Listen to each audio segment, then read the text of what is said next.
Mbote balandi ya vuva mu télévision. Oye ibolamu na émission Bomo ya moto.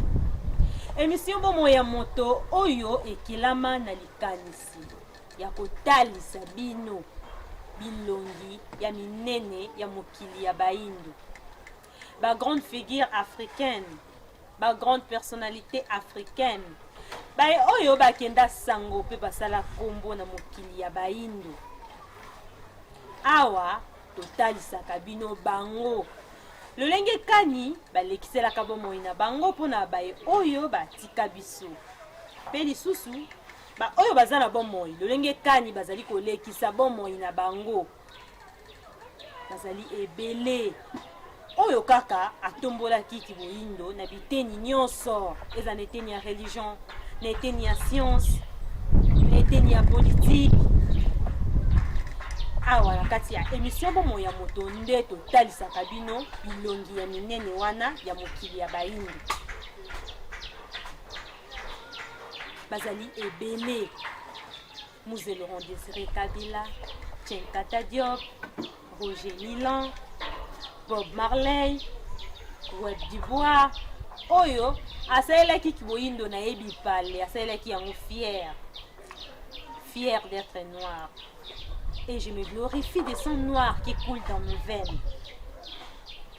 Babizaleli wana ya kiboyindo oyo ezali na kati na ye malgré balongo lié na eteni ya Afrika na mabele ya bakoko na ye bamemi kuna na Amerika kasi alobi atako bolongo ngai na mabele ya bakoko na biso kasi bizaleli oyo ya kiboyindo ezali na kati na ngai na kati ya makila yango ezo caractériser biso na baloposo mosusu. Lelo émission Bomo ya moto eponi pona bino révolutionnaire moko monene panafricaniste moko monene Thomas Sankara. Yende lelo tokobeta lisolo na ye awa na émission Bomo ya moto. Aleselaka bomo na ndenge nini asalaka nini po ete lelo na kati ya émission Bomo ya moto akwa bongo kotangama elongi ya monene ya mokili ya baindu. Yayambo esengeli toyeba Thomas Sankara azalaki ancien président burkinabé. Abotamaki le 21 décembre 1949 na province ya Yako na mboka Burkina Faso.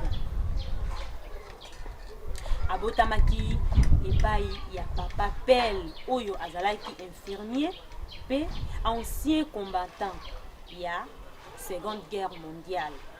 Azalaki pe prisonnier sima ya kouta bitumba wana na 1945 bakangaka ye. Elongo na mama mosi bango mibale babimeli na province ya Basore na mboka Burkina Faso nde babotaki Thomas Sankara oyo tozali kobeta lisolo na bango lelo awa na émission Bomo ya moto.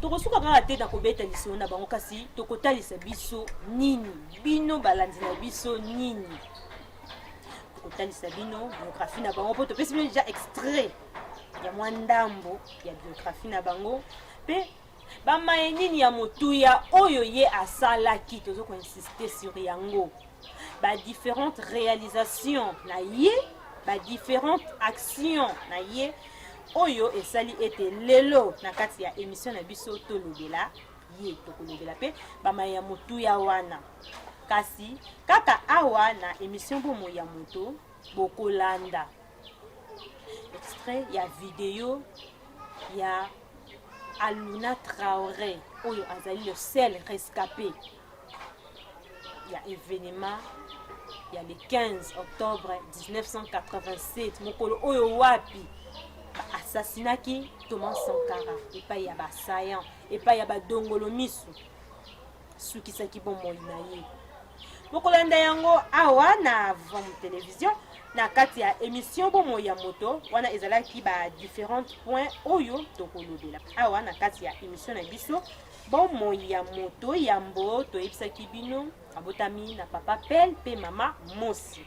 Thomas Sankara azwaki bokonzi le 4 août 1983 kasi yambo akoma na ebonga ya kibokonzi azalaki nani yebisaki bino abotamaki na province ya Yako na mboka Burkina Faso na 1949 ye adirijaki mboka Burkina Faso kobanda 1983 kino na 1987 bipa wapi baassasinaki ye le 15 octobre ndenge toyebisaki bino 1987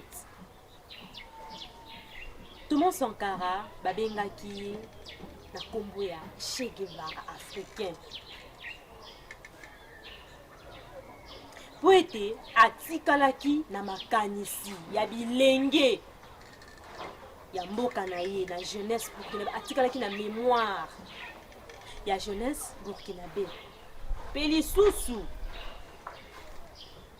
na jeunesse africaine oyo abandaki kolanda matambe ya révolutionnaire monene pe kaka lokola ye kolanda bamaye oyo moto wana asalaki moto yango nani Mbuta Lumumba oyo azalaki ancien premier ministre ya République démocratique du Congo Thomas Sankara abandaki kotala ba action oyo Mbuta Lumumba bandaki kosala abandaki kosinspire na lolenge oyo Mbuta Lumumba bandaki komene lit na ye nde esalaki ete ye pe akuta kaka na kati ya likanisi wana po ete lelo pe atangama na kati ya émission oyo abengama pe révolutionnaire monene akomaki commandant na 1976 kolandela formation na ye oyo akendaki kosala na mboka Cameroun pe na mboka Madagascar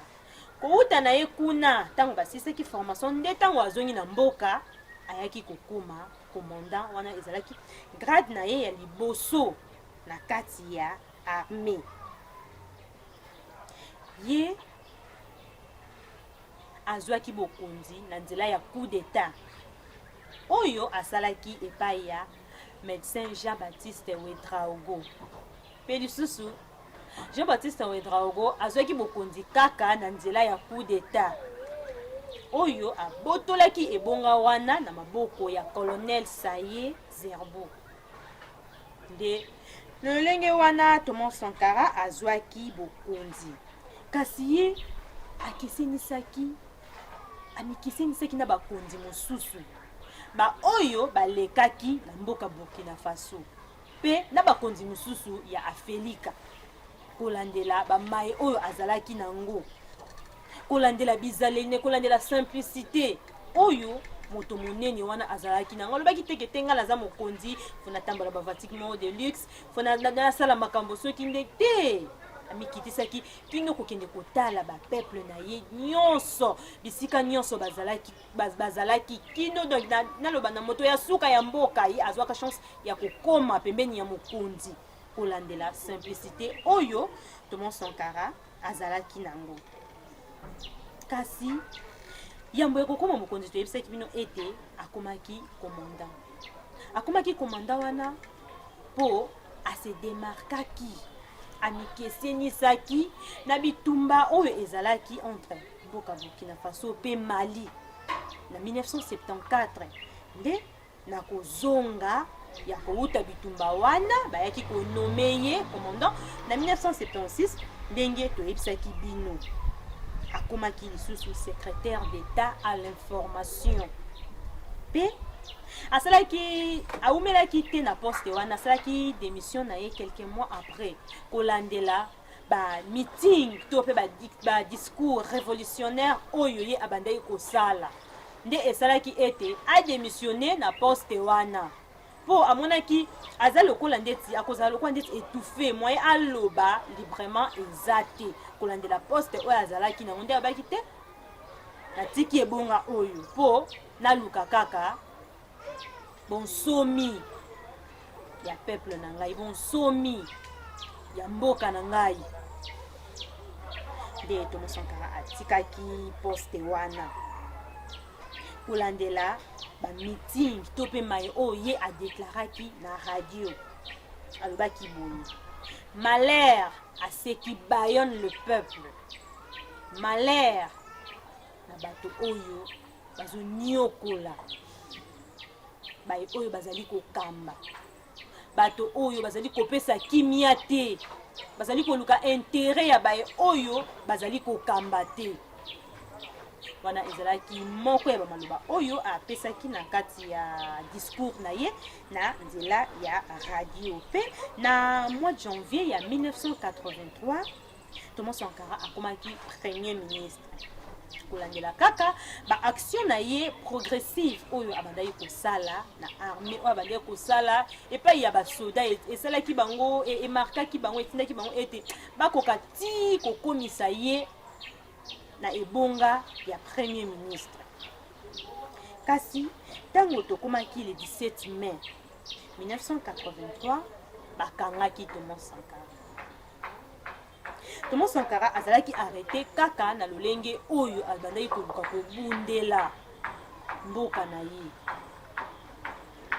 kaka na lolenge oyo abandaki koluka kokweyisa ba-impérialiste kaka na lolenge oyo abandaki koluka kolamusa jeunesse burkinabé nde bakangaki ye kasi baye oyo ye abandaki kobundela batikaki ye te basalaki bamarche basalaki bamanifestation na ville ya Ouagadougou po ete babimisa ye bokangeli biso moto na biso azali kolobela biso oyo azali koyeba pasi na biso oyo azali koluka ba intérêt na biso te bobimisa ye to wana posa azala wana alobela biso akoba na kolobela biso nde esalaki ete gouvernement oyo ezalaki en place ekoka bongo kolibere ye quelques mois après nde ayaki kosala coup d'état na ye ye mpe akomaki mokonzi kasi ntango azwaki bokonzi alonganaki abalanaki na mama Mariam Sankara mpe bango mibale babotaki bana kaka mibale ya mibali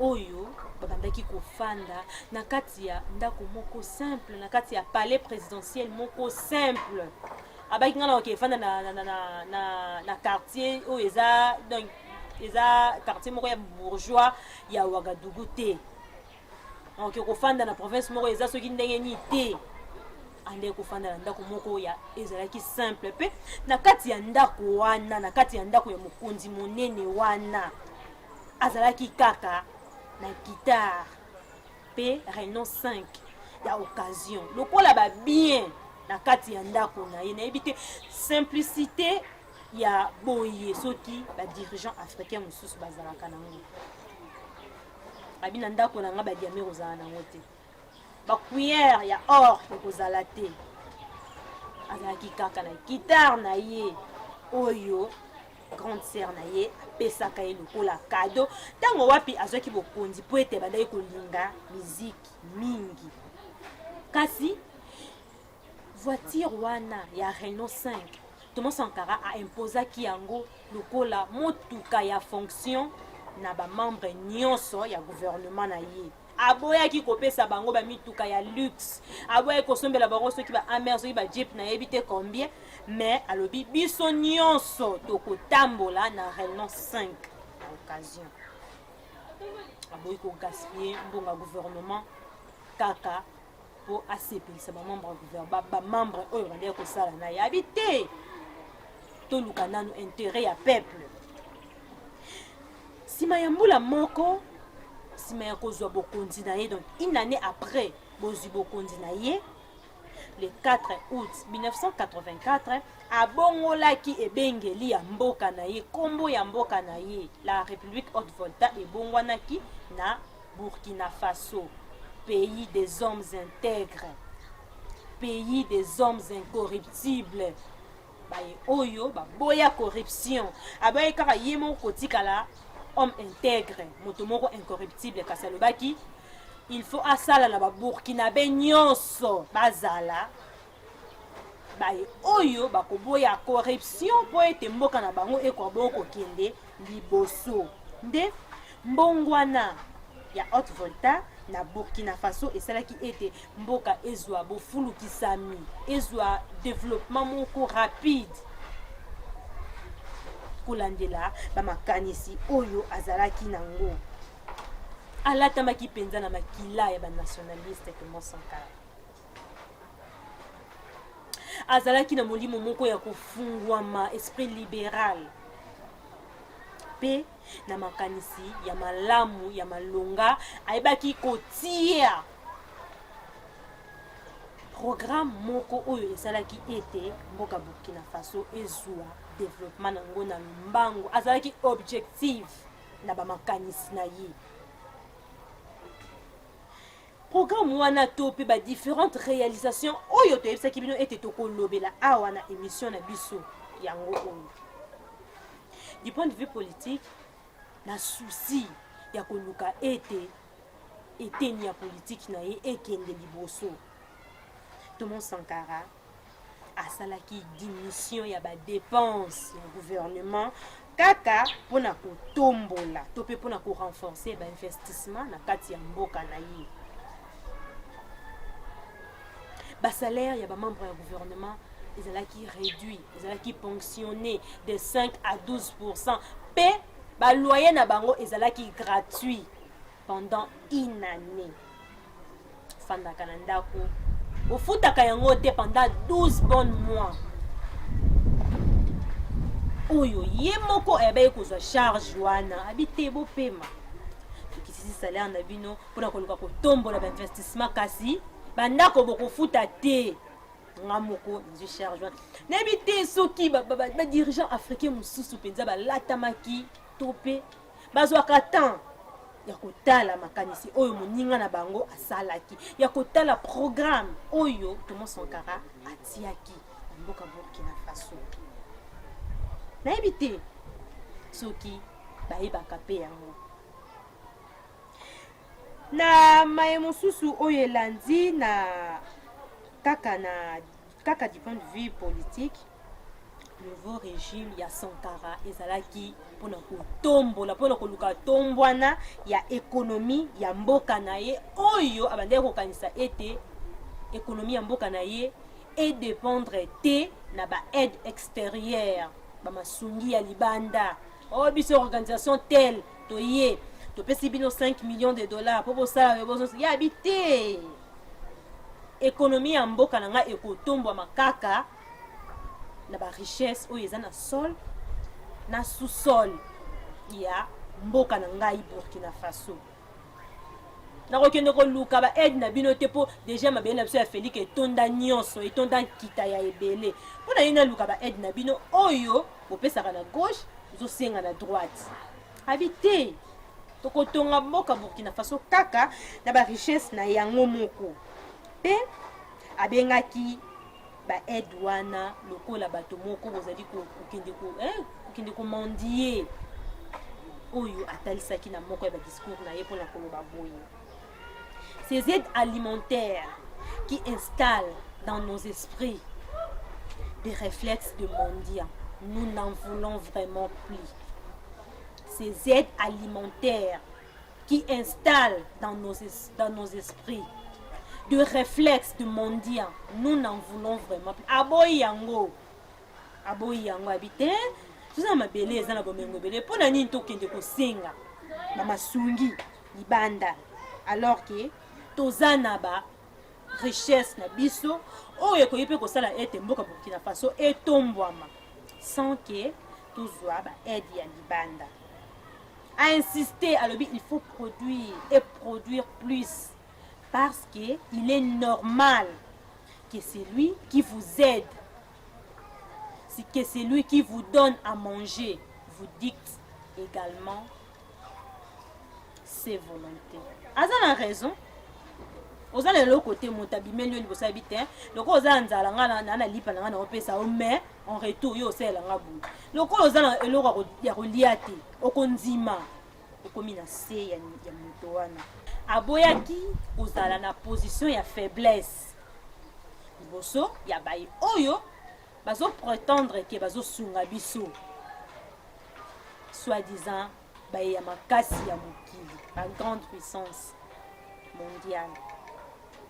Alobi pona nini tondimaka kaka ba aide extérieure wana oyo ezobimisa biso lokwa neti bato moko tozokenda kosenga ka tozokoma ba mondial pona nini kasi tozana mabele oyo koyi kosala na biso peke mboka ekoma mboka moko riche ekoma mboka ezala mboka moko développé aboyi yango tokoba bamaya motuya oyo Thomas Sankara asalaki oyo esalaki ete mboka Burkina Faso ezwa ntombwama apekisaki asalaki interdiction ya ba importation ya ba fruits et légumes bambuma euta libanda tozana mabele awa bambuma mosusu kutezawa na mabele ya Felika na mikile ba pa route ezate mais tokoma tina niveau ya ko importer yango ya tozana bandunda ebele tokoma tina niveau ya ko importer bandunda libanda habité awa na mboka Burkina Faso toko importer te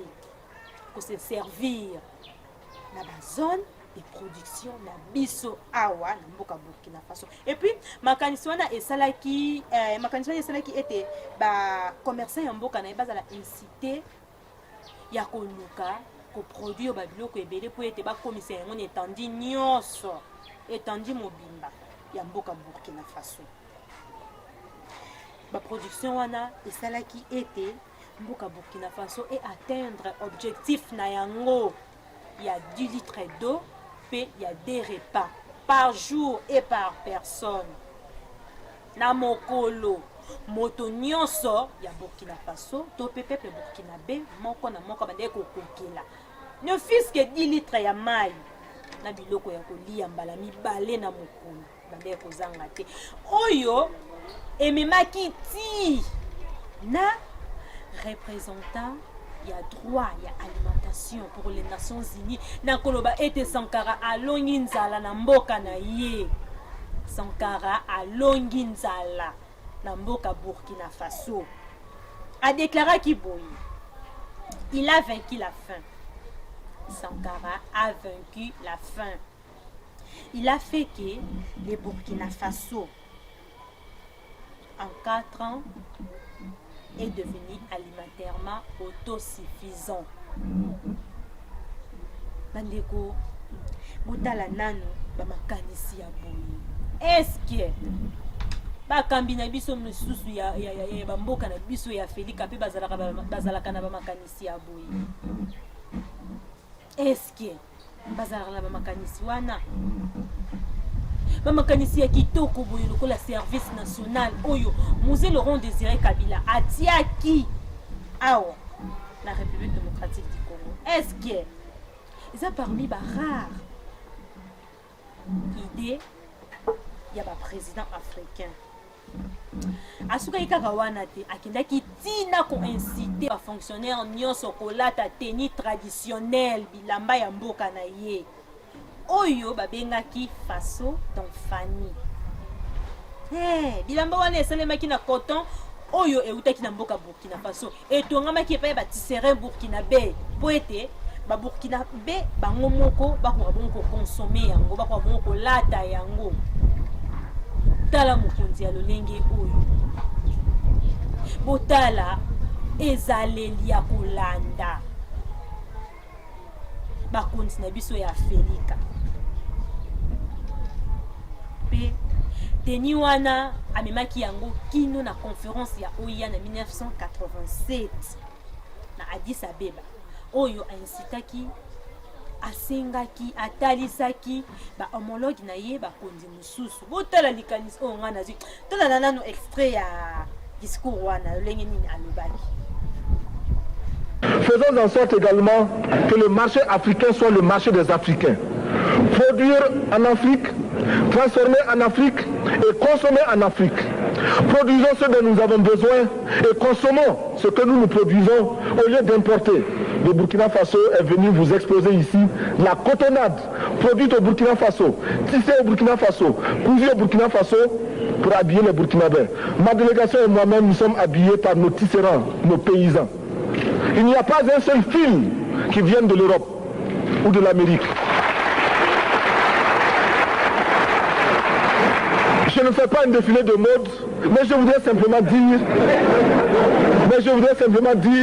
que nous devons accepter de vivre africain. C'est la seule façon de vivre libre et de vivre digne. Je vous remercie, Monsieur le Président. La patrie ou la mort, nous vaincrons.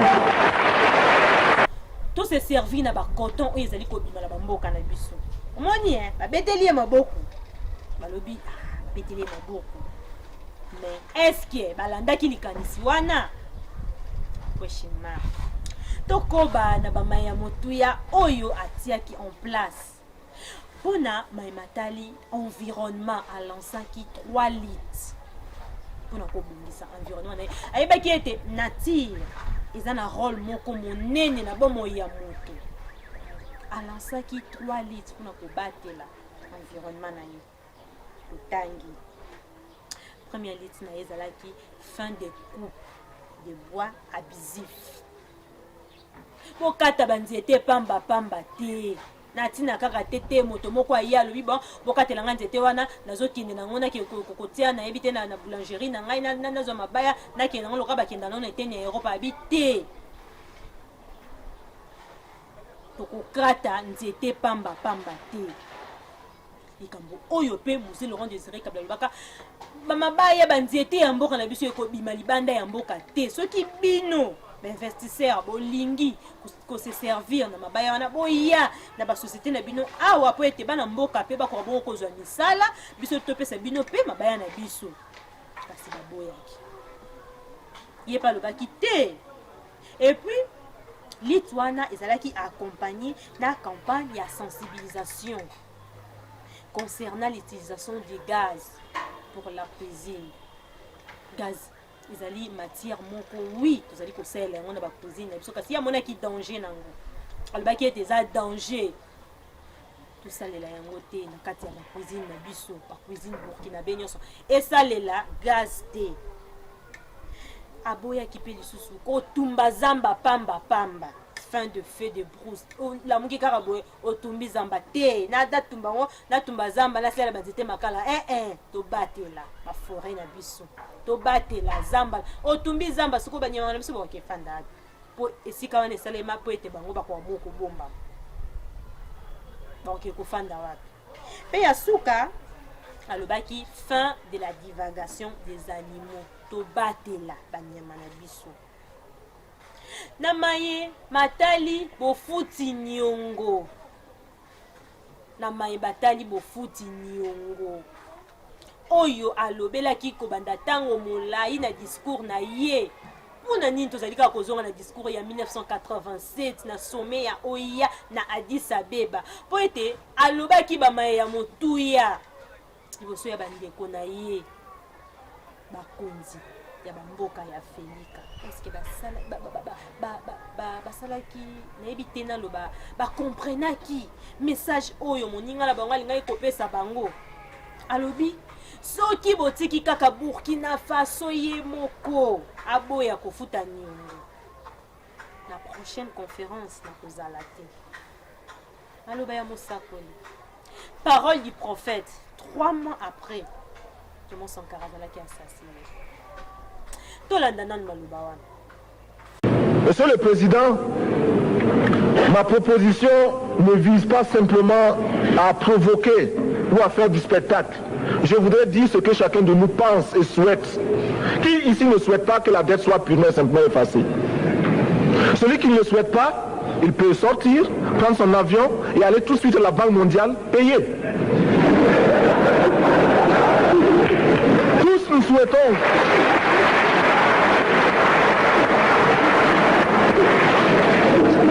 ma proposition n'est pas non plus, je ne voudrais pas que l'on prenne la proposition du Burkina Faso comme celle qui viendrait de la part de jeunes sans maturité, sans expérience. Je ne voudrais pas non plus que l'on pense qu'il n'y a que les révolutionnaires à parler de cette façon. Je voudrais que l'on admette que c'est simplement l'objectivité et l'obligation. Et je peux citer dans les exemples de ceux qui ont dit de ne pas payer la dette, des révolutionnaires comme des non-révolutionnaires, des jeunes comme des vieux. Je citerai par exemple, Fidel Castro a déjà dit de ne pas payer. Il n'a pas mon âge,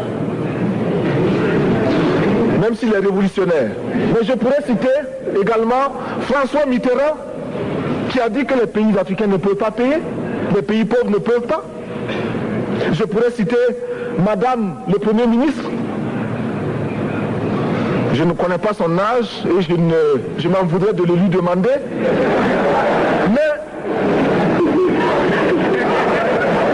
c'est un exemple.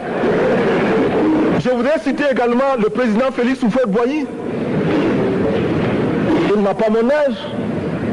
Cependant, il a déclaré officiellement, publiquement, qu'au moins pour ce qui concerne son pays, la Côte d'Ivoire ne peut pas payer. Or, la Côte d'Ivoire est classée parmi les pays les plus aisés d'Afrique, au moins d'Afrique francophone. C'est pourquoi d'ailleurs il est normal qu'elle paye plus en contribution ici. Mais, Monsieur le Président, ce n'est donc pas de la provocation. Je voudrais que très sagement, vous nous offriez des solutions. Je voudrais que notre conférence adopte la nécessité de dire clairement que nous ne pourrons pas payer la dette. Même pas dans un esprit belliqueux, belliciste. Ceci pour éviter que nous n'allions individuellement nous faire assassiner. Si le Burkina Faso tout seul refuse de payer la dette, je ne serai pas là à la prochaine conférence. Par contre, avec le soutien de tous, dont j'ai besoin,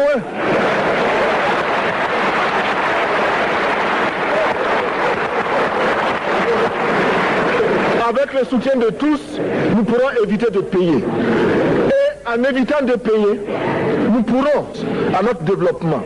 Et je voudrais terminer en disant, chaque fois qu'un pays africain achète une arme, c'est contre un Africain. Ce n'est pas contre un Européen. Ce n'est pas contre un Asiatique. C'est contre un Africain.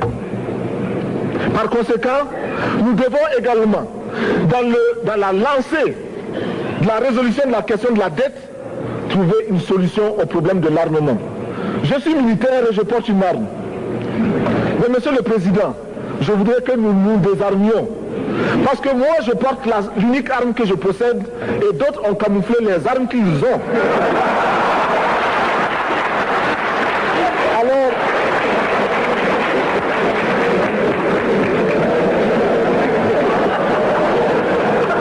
Alors, chers frères, avec le soutien de tous, nous pourrons faire la paix chez nous. Nous pourrons également utiliser ces immenses potentialités pour développer l'Afrique, parce que notre sous-sol sont riches. Nous avons suffisamment de bras et nous avons un marché immense, très vaste, du nord au sud, de l'est à l'ouest. Nous avons suffisamment de capacités intellectuelles pour créer, ou tout au moins prendre la technologie et la science partout où nous pourrons les trouver. Monsieur le Président, faisons en sorte que nous mettions au point ce front uni d'Addis Abeba contre la dette.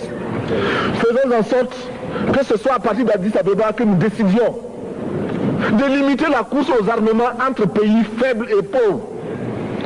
Les gourdins et les coutelas que nous achetons sont inutiles.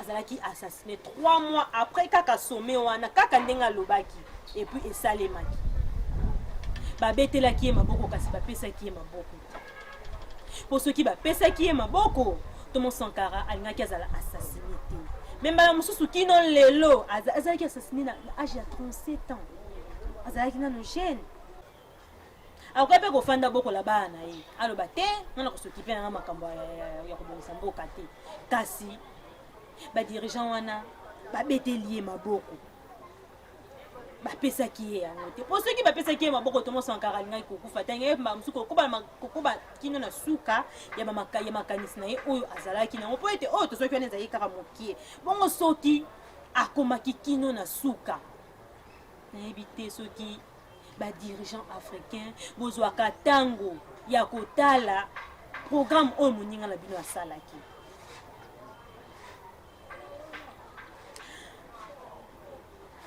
Mokili ya molimo na biso ezali kotindela biso bato ya nguya,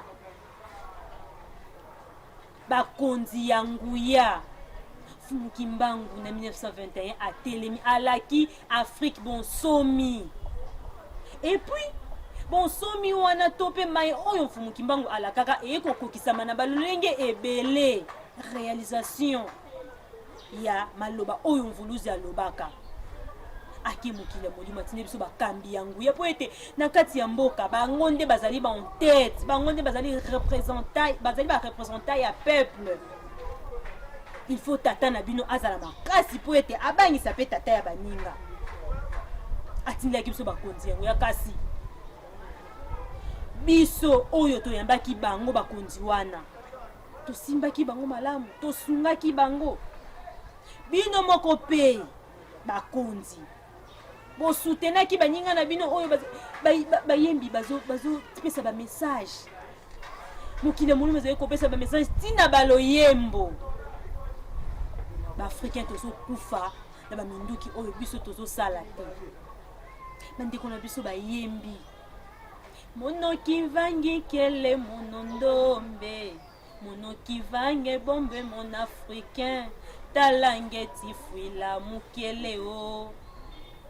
Bango bazo tekela biso minduki. Bango moko bazo sala minduki mindele. Kasi bazo kufa nango te. Biso nde muto zo kufa nango. Fumuz Afrika bwe ilweti kwenda. Fumuz Afrika bwe ilweti kwenda. Mingele weti tekela mikiele. Beno mvungis Afrika betuketi sumba mikiele miau aba unkembo yenkembo. Bango bazo sepela to tekela bango minduki basomba bango bakine ko bomana. Biso to kine ko zwa ba richesse na bango to sepela na yango. Eske bosimba na kibino na bino bobeteli Thomas Sankara maboko kasi bopesi maboko te.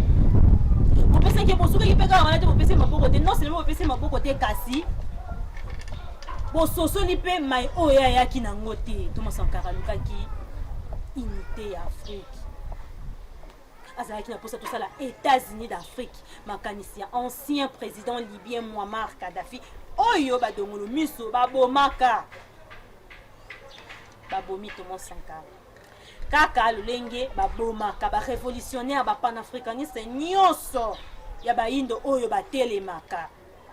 Kaka lolenge babomaka Mbuta Lumumba oyo bango moko bazali koloba kino na ba documentaire. Balukaki kotiela ye maladie kino na pata dent. Communauté internationale oyo basangani oyo bamibengi Union européenne. CIA service secret, mission secrète. Il y a États-Unis d'Amérique. Et le monde a mboka mosusu ya Europe basangani pona koboma Thomas Sankara. Ba comploter basali complot international. Biso ba indo photos za la fière na bato oyo ya minene oyo mokili ya molimo zali kotindela biso oyo Fumu Kimbangu zali kotindela biso. Moindo moko abangisi aningisi etenia Europe mobimba. Abangisi baye oyo bamibengaka ba grande puissance mondiale. Abangisi bango. Et bon soki tozali na ba Thomas Sankara ata 1000 etenia Afrika. Ombia biso nyonso tozali ba Thomas Sankara. Biso tozali na makanisi wana ya Mbuta Lumumba. Oyo aboyaki mondele aya kozala na première position na mboka na ye. C'est que ba mindele ba kokima ba kokoka biso lisusu te. Tala lolenge ya ba makanisi. Oyo bino bakambi na biso esengeli bokoka bongo kozala na yango. Bato eminene wana batelemaki presque na beteni nyonso. Basuka kaka wana te ba mouvement panafricaniste wana suka kaka wana te. Basalemaki kino na ba mikili ya bapaya. Na États-Unis d'Amérique, na Martinique, bibe ba France fano batelemaki. Pona koluka kaka bonsomi ya baindo ba Malcolm X batelemaki. Pona kaka koluka bonsomi ya baindo. Otala lolenge bato wana oyo tata mokili atindelaki biso. Tokokaki kosimba bango na maboko te. biso bakambemi soki topesaki bango maboko soki tosimbaki bango tata mokili atindelaki biso bango po ete elobi toloba teke te tata mokili otiki biso tozali kolia babiloko epola tozali kolata biloko bilamba oyo baninga balati babwaki tozali kokoba kaka na bobola tata mokili abi te Thomas Sankara na Burkina Faso Bouta Lumumba République démocratique du Congo Mosé Laurent Désiré Kabila Sékou Touré Kwame Nkrumah est-ce que tosimbaki bango na maboko est-ce que tosimbaki message wana oyo bango bayaki nango tokoka bongo kosimba bakonzi ya mboka na biso toaccompagne bango ntango mokonzi atelemi elingi biso tozali lokwa neti bana na kati ya ndako ntango tata atelemi alobi te nakobunda na tata ya baninga po ete akoka bongo komalmene mboka na nga te biso bana tokima te toloba te papa communauté internationale ezalaka makasi batata wana bakolonga biso na bitumba okokoka na yo te papa tika na yo te topesa papa maboko toloba lokola ye moko alobaki la patrie ou la mort nous vaincrons la patrie ou la mort nous vaincrons alongaki Thomas Sankara alongaki po ete bino na mboka Burkina Faso soki bozali koyeba monene ya mosala oyo asalaki te kasi na religion africaine Thomas Sankara azali longo Thomas Sankara alongaki okisaki etinda ya tata mokili est-ce que bino pe ba peuple burkinabé botiaka ye nisika na ye bokontinuaka lit oyo abandaki kobunda awa azali molongi tokoluka baburkinabé mpe totuna bango soki batiaka Thomas Sankara na esika ni po ete biso awa na République démocratique du Congo Thomas Sankara azali longo po ete alongaki akufaki lolenge oyo ye akufaki lolenge oyo badongolo miso bayaki kokosa baproche na ye bakosaki Blaise Compaoré elongo na baasanya mosusu po ete bakoka bongo koboma Thomas Sankara tolanda nanu extrait ya témoignage oyo tolakaki bino Aluna Traoré alobi lenge kani événement le 15 octobre 1987 elekanaki. Revenir en ces lieux, ça soulève en moi des vagues émotionnelles. Je ne suis pas insensible à ces endroits-là. C'est difficile d'être en ces lieux. Ça me rappelle le souvenir de mes camarades et de mes amis. C'est en ces lieux, au conseil de l'entente, que Thomas Sankara et ses camarades ont été assassinés le 15 octobre 1987. Aluna Traoré, seul rescapé de cette tragédie humaine, 30 ans après, remet les pieds pour la première fois dans cette salle où tout a pris fin. Nous venions normalement au travail à une rencontre. À l'époque, pour situer un peu le contexte, le 14 octobre 1987, je m'étais rendu à Cotonou pour avoir la littérature, comment eux ils ont fait pour créer leur parti, s'en inspirer pour créer un parti d'avant-garde au Burkina. Donc le mercredi, moi j'ai voyagé et le jeudi, nous avions réunion en ces lieux-là au conseil autour de 16 heures. Donc nous sommes venus naturellement à notre rencontre et la dernière personne, maître de cérémonie, c'était le président Feu Thomas Sankara qui arrivait à la dernière minute et à peine est-il arrivé, la réunion devait commencer. Et moi, c'est moi qui avais voyagé, je devais faire un compte rendu de ma mission.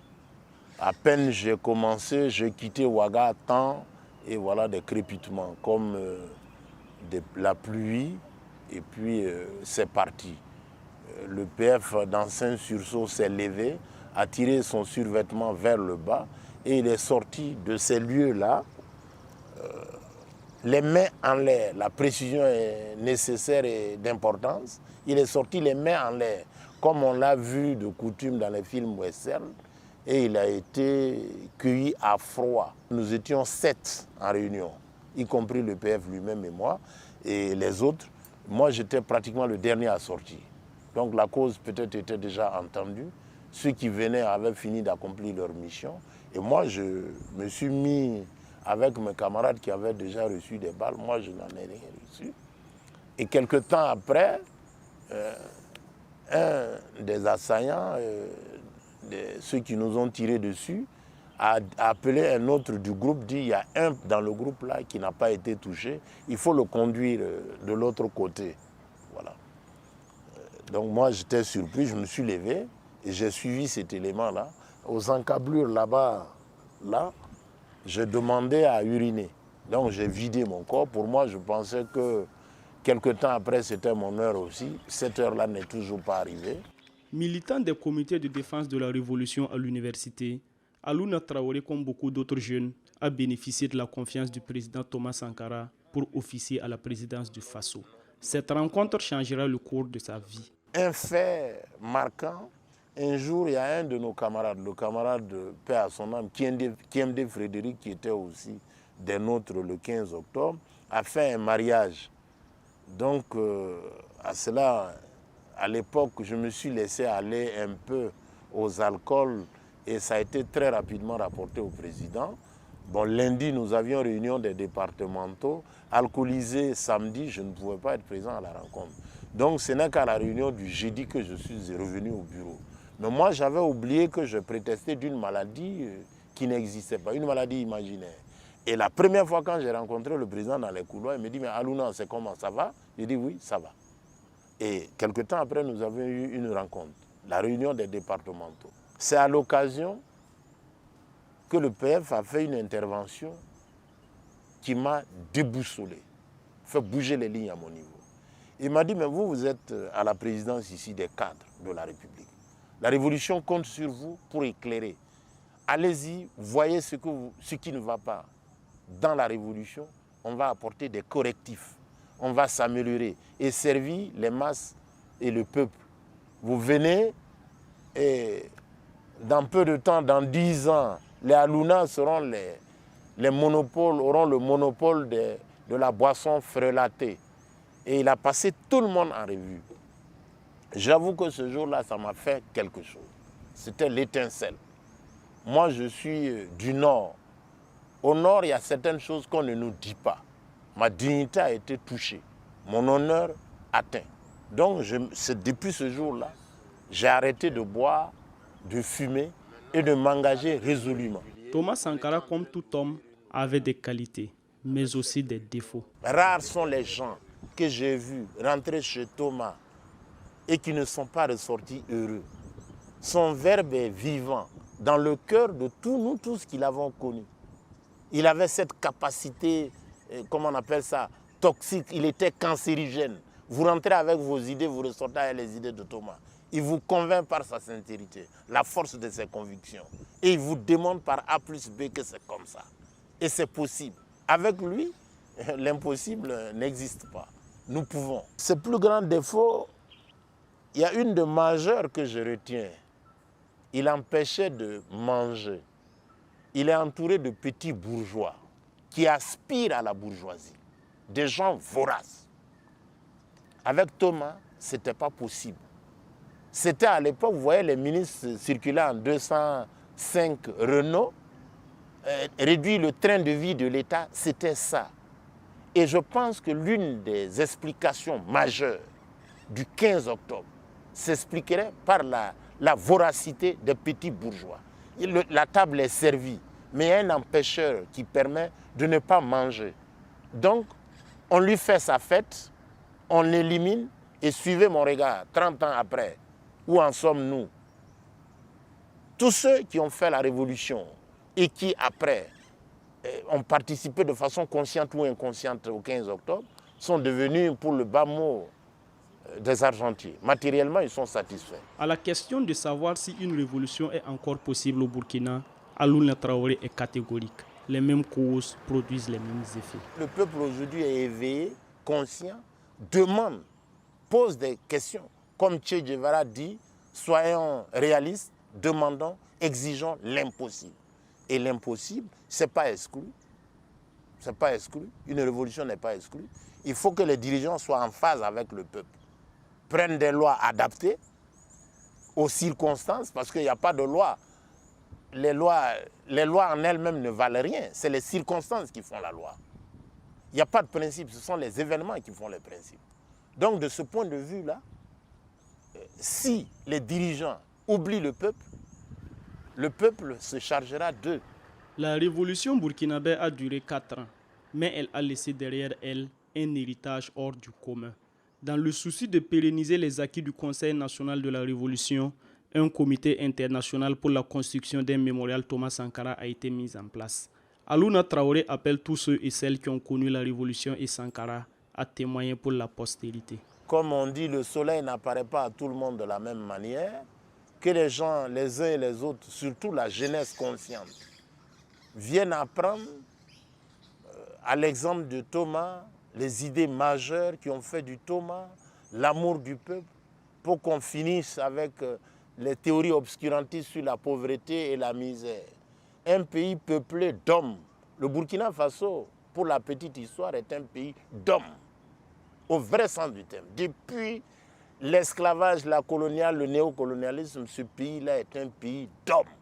D'hommes avec grand H, avec tous les attributs. Suivez mon regard, c'est inadmissible qu'au pays de Thomas, on amène 150, 200 personnes pour attraper 2 lièvres. Je parle des terroristes. C'est inimaginable. Donc, c'est des questions actuelles. Le mémorial parlera de la bravoure, de l'audace, de la ténacité de Thomas. Quelqu'un a dit un jour, buvez du vin parce que vous ne savez pas d'où vous venez. Et puis, faites de la vie une fête parce que vous ne savez pas où vous allez. Donc, point de peur. Si vous avez connu Thomas en bien, en positif, en tout, venez témoigner pour la postérité. Parce qu'au tribunal de l'histoire, comme Ibrahima Kaké, un grand historien de l'Afrique, a dit, tous les témoins ont la parole. Droit Libre TV, la web télé 100% droits humains, 100% liberté d'expression. balandi ya vuva mu télévision bolandi lolenge nini Aluna Traoré apesi témoignage ya lolenge kani Thomas Sankara, panafricaniste monene, un homme d'état anti-impérialiste ayebaye kotika biso mino moko bolandi ndenge alobi kasi tokosenga na bakambi bakonzi ya bamboka na biso ya Afrika tosimba makanisi oyo moninga azalaki nango botia kata liso na programme oyo Thomas Sankara atiaki na mboka Burkina Faso po ete ezwa tombwama po soki penza bino bobongisaka Afrique bolukaka intérêt na biso peuple oyo bino bozali kokamba mbele botindaka bana na bino na mikili ya bapaya te po bakende kotanga soki bopesaka biso éducation ya malonga botielaka biso bitelo ya malonga mais botindaka bana na bino bakendaka kokopie bamayele ya impérialiste te po bayaka kokonza biso awa na Afrika bakendaka kokopie mayele ya impérialiste bayaka kozalaka bindele ndombe awa bakoka kozongisaka biso na esclavagisme na période ya colonisation oyo totelemelaki na nzela ya indépendance oyo tozwaki bosimba bobwakaka ata misu na makanisi oyo moninga azalaki nango po ete tokoka bongo kotonga Afrika elongo biso na bino etie makanisi ya malamu biso peuple topesi bino maboko po ete bamboka na biso ya Afrika ekwa bongo kozwa kofundisana kolandela kaka bamisala oyo Thomas Sankara asalaki azalaki considéré lokola modèle na forum social ya jeunesse na mboka Bamako oyo esalimaki na 2006 bazwaki Thomas Sankara lokola modèle et puis na forum social mondial oyo esalimaki na mboka Nairobi na 2007 Thomas Sankara azalaki lisusu lokola modèle pour la jeunesse africaine kolandela bamaye oyo ya motuya ye asalaki et puis kobanda le 28 décembre na 2005 aveni moko ya ville ya Ouagadougou na mboka Burkina Faso eportaka kombo ya Thomas Sankara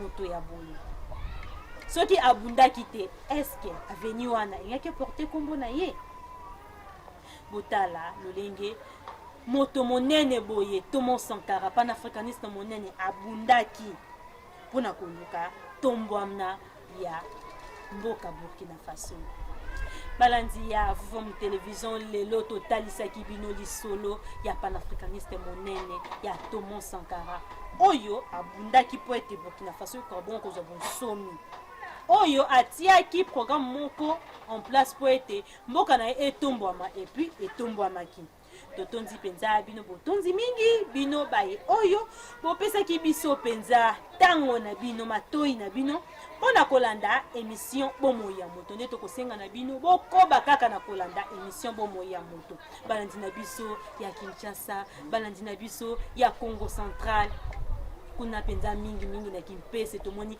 molandi monene ya émission bomoi ya moto tata Mvangu oyo azali délégué na moko ya ba société ya minene ya mboka na biso topesi bino mbote bisika bozwani pe mingi tozali kosenga ozali na likanisi ba suggestion na bino ba remarque na bino nde ekosala ete émission bomoi ya moto ekoba boko kola mokolo na mokolo tozongisa ebenza bino botondi mingi tokozanga kozongisa lisusu botondi te yambo ete totika bino la couple Chumba Vwende tata Chumba Vwende longo na nengwa tuzola na Chumba bango oyo bazali kosunga mokolo na mokolo na kopesa kaba makanisi po ete émission bomoi ya moto ekoka bongo kokomela bino na bandako na ba message ndenge na lolenge ya boyi topesi bango mbote topesi pe lisusu nzinga Vwende Chumba mbote bisika azwami tokozanga kotonda lisusu botondi te na mon DG Mukonzi patron ya Vuvam télévision DG kwa mambo mpusu bango oyo banzimi ete émission bomoi ya moto kwa boko komela bino na kati ya bandako na etando ya bonsomi ya bayimbi botonzi na baye oyo basistaki biso awa pona tournage ya émission oyo équipe technique mobimba ya Vuvam télévision bango oyo basalaka ete tokomela bino na kati ya bandako na tango nyonso tosungamaki na tata Maisha kwaku image tosungamaki na tata Mbala Mantiadila kordo kivu ya tika kibiso te o mokolo na mokolo bazali kaka kozala na biso kuna kosunga biso tata Kuba bazali wana bango nyonso ebele les superlatifs Nsimba basungaki biso kuna na eteni ya montage awa po ete tokomela bino na kati ya bandako tozongisi botondi mingi na nesongi ya nzila mfumu kusu ikiambu nzala mpanda na Angola po ete bamaye oyo ya motu ya boye oyo tokomiseli bino na kati ya bandako tokozwa yango wapi soki epai na bango source te tozongiseli bango botondi mingi biso na bino tokutani na mikolo mizali koya mpona panafricaniste ya mosusu bye